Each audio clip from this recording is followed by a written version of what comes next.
Mobile ఫోన్లో 2 సిమ్‌లు ఉంటాయి. ఒక్క నంబరే వాడుతూ ఉంటాం. రెండో నంబర్ అస్సలు వాడకపోయినా కానీ, ఆ నంబర్ వదులుకోవడం అంటే ఆ నంబర్ డీయాక్టివేట్ అవ్వటం ఇష్టం ఉండదు. చాలా కారణాలుంటాయి. ఆ కాంటాక్ట్ వేరే వాళ్ళకి ఇవ్వటం దగ్గర నుంచి, ఎప్పుడైనా భవిష్యత్తులో ఉపయోగపడుతుందనిపించి, లేకపోతే ఫ్యాన్సీ నంబర్ కావచ్చు. ఈ కారణాల చేత రెండో నంబర్‌ని ఉంచుకుంటాం. వాడని నంబర్‌ని. కానీ దానికి కూడా రీఛార్జ్ చేయాలంటే మామూలుగా లేదు, తడిసి మోపెడవుతుంది. బాగా పెంచేశారు కదండీ! మినిమమ్ సంవత్సరం ప్యాకేజ్ చేసుకున్నా 2000 పైనే ఉంటుంది.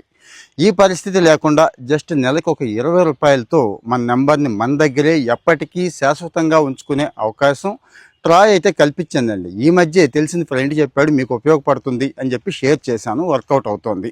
సో నేను నా నెంబర్ని పోగొట్టుకోను అనుకునే వాళ్ళు చేయాల్సిందల్లా ఏంటంటే 90 రోజులకి డియాక్టివేట్ అయిపోతుంది కదా, అస్సలు వాడకుండా ఉన్నప్పుడు అయిపోతుంది ఆటోమేటిక్గా. ఆ టైంకి ఒక రూ. 20 బ్యాలెన్స్ ఉంచుకుంటే ఆటోమేటిక్గా వాళ్ళు దాన్ని తీసేసుకుంటారు. మన నెంబరు అలాగే ఉంచుతారు. అలాగే ఏ నెలకు ఆ నెల ఒక రూ. 20 ఉంచుకుంటే సరిపోతుంది అకౌంట్ బ్యాలెన్స్గా.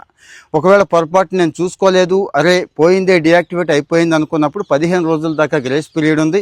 ఈ 15 రోజుల్లో మళ్ళీ ఒక రూ. 20 మన అకౌంట్లో ఉంచుకుంటే సరిపోతుంది అని చెప్పారు. అది వర్కౌట్ అవుతుందండి. సో నాకు ఆ రెండో నెంబరు, ఆ వాడని నెంబరు, ఆ మంచి నెంబరు, సెంటిమెంట్ ఉన్న నెంబర్ నాకు కావాలి అనుకునే వాళ్ళు నెలకు ఒక రూ. 20 త్యాగం చేయండి. ఇంకా డౌట్స్ ఉంటే కామెంట్లో చెప్పండి.